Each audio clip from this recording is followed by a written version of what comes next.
चुनाव का बाजार सजते ही एक बार फिर आरक्षण का जिन बोतल से बाहर आ गया है और इसको बाहर लाने का काम विपक्ष जो अभी फिलहाल बिहार में है, हो सकता है कल की तारीख में वो सत्ता पक्ष हो जाए, लेकिन फिलहाल जो महागठबंधन है उसने इस जिन को बोतल से बाहर निकाला है क्योंकि उनको लगता है कि ये जिन उनकी मुंह मांगी मुराद पूरी कर सकता है।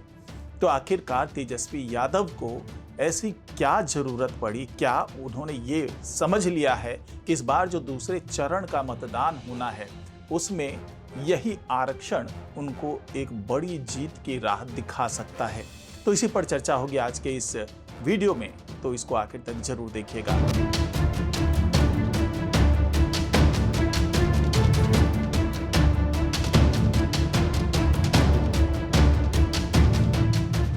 नमस्कार, मैं हूं डॉक्टर सुरजीत सिंह और आप देख रहे हैं YBN बिहार झारखंड। अगर आपने अभी तक इसे सब्सक्राइब नहीं किया है तो सब्सक्राइब कर लीजिए और अगर आपको ये वीडियो अच्छा लगे तो इसको लाइक कीजिए, शेयर कीजिए और कमेंट जरूर कीजिए। तो तेजस्वी यादव ने एक बार फिर से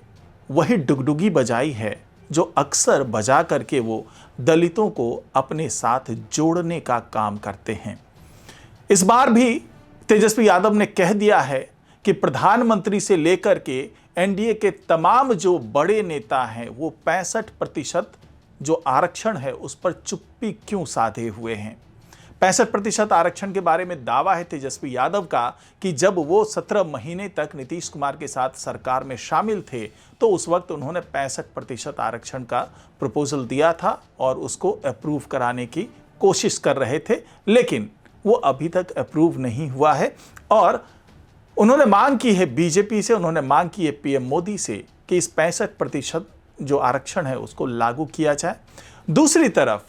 जो सम्राट चौधरी हैं जो बीजेपी के कोटे से उप मुख्यमंत्री बने थे, अभी भी उप मुख्यमंत्री हैं, उन्होंने दावा किया है कि भाई हम लोग आरक्षण के विरोधी नहीं हैं और हम तो मंडल कमीशन को भी चाहते हैं और हम कमंडल के भी उपासक हैं, यानी कि सनातन धर्म के साथ साथ हम दलितों की भी परवाह करते हैं और आरक्षण का हम सपोर्ट करते हैं। लेकिन सब कुछ जो भी होगा वो कानून के हिसाब से होगा, संविधान के अनुसार होगा और कोर्ट के वर्डिक्ट के अनुसार होगा। तो कुल मिलाकर के तेजस्वी यादव बार बार ये जो आरक्षण की बात करते हैं ये लगभग उसी दौर की बात होती है जब मोहन भागवत ने जो संघ से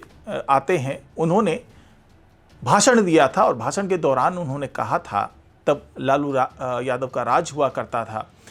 तब उन्होंने कहा था कि भाई आरक्षण की एक बार फिर से समीक्षा होनी चाहिए और लालू यादव ने उसी मुद्दे को पकड़ करके इसे बड़ा राजनीतिक मुद्दा, बड़े आंदोलन के रूप में इसे कन्वर्ट कर दिया था और नतीजा ये रहा कि बीजेपी को मुंह की खानी पड़ी, क्योंकि आमतौर पर यह माना जाता है कि संघ की विचारधारा ही बीजेपी की विचारधारा होती है। यानी कि कुल मिलाकर के तेजस्वी यादव बार बार आरक्षण का मुद्दा उठा करके ये साबित करना चाहते हैं कि जो बीजेपी है वो संघ विरोधी है। और इस बार लोकसभा चुनाव में भी यही मुद्दा उठाया गया था। 2024 में जो लोकसभा चुनाव हुआ वो चाहे कांग्रेस की बात कर लें, चाहे बात आरजेडी की कर लें या दूसरे राज्यों में जो तमाम महागठबंधन के घटक दल के नेता हैं, उन्होंने इस मुद्दे को जोर शोर से उठाया था कि अगर इस बार बीजेपी आ गई तो ऐसा ना हो कि संविधान की अनदेखी करके, संविधान में संशोधन करके आरक्षण को खत्म ही कर दे, क्योंकि इससे पहले सवर्णों को आरक्षण देने की बात पीएम मोदी कर चुके थे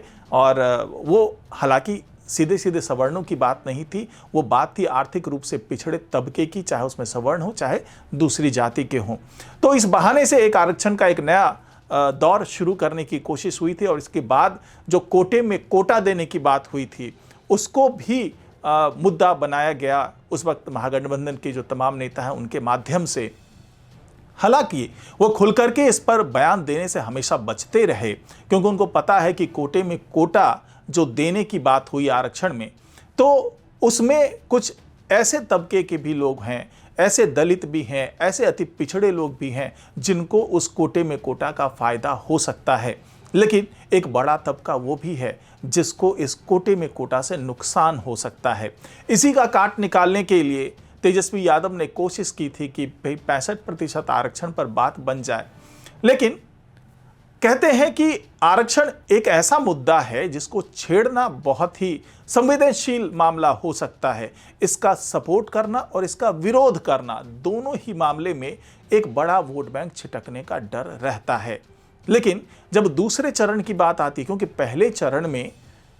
जो तेजस्वी यादव हैं उन्होंने बहुत ज़्यादा इस मुद्दे को नहीं छेड़ा था, लेकिन दूसरे चरण के मतदान के लिए वो अब आरक्षण को एक बड़ा मुद्दा बनाना चाहते हैं, क्योंकि दूसरे चरण में ज़्यादातर सीट ऐसी हैं जहां पर दलित और जो अति पिछड़े हैं उनका बहुत ज़्यादा दबदबा है, यानी कि वो निर्णायक भूमिका में कई सीटों पर नजर आएंगे। 2/3 से ज़्यादा सीटें ऐसी है जहां पर यही दलित वर्ग जिनको आरक्षण का लाभ मिलता है वो निर्णायक भूमिका में नजर आने वाले हैं। शायद यही वजह है कि तेजस्वी यादव बार बार आरक्षण का मुद्दा उठा रहे हैं और बीजेपी इस पर कोई भी बहस करने से बचना चाहती है, क्योंकि बीजेपी को पता है कि अगर इसमें एक जरा सी भी चूक हो गई तो जो भी वो जो गैर यादव जो पिछड़े तबके के लोग हैं, जो कि जेडीयू या फिर चिराग पासवान के साथ में जुड़ सकते हैं, उनकी पार्टी को सपोर्ट कर सकते हैं। चिराग पासवान के साथ साथ जो जीतन राम मांझी हैं उनकी पार्टी को सपोर्ट कर सकते हैं, उपेंद्र कुशवाहा को सपोर्ट कर सकते हैं